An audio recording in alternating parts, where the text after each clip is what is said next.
Dati, magkasama lang kayong kumain sa isang lapag.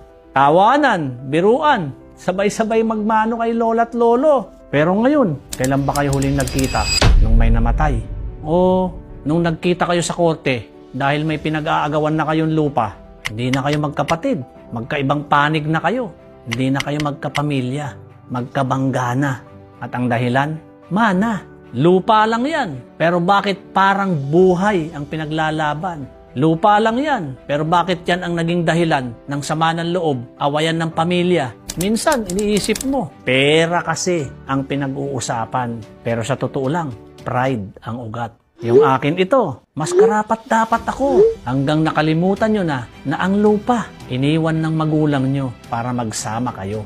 Hindi para maghiwalay, mag-away at magkadimandahan. Pero ngayon, parang hindi na kayo magkakapatid. Parang hindi na kayo magkamag-anak. Parang mas malayo pa kayo sa ibang tao. At ang malala, kahit mamatayan ulit, wala nang gustong lumapit. Lahat may galit, lahat may kanya-kanyang panig. Sayang ang pagmamahalan na nilamon ng pride at pera. Sayang ang pamilya na kayang paghiwalayin ng ilang metrong lupa. Real talk lang, mga ma'am sir. Minsan, ang mana hindi kayamanan, kundi simula ng pagkasira.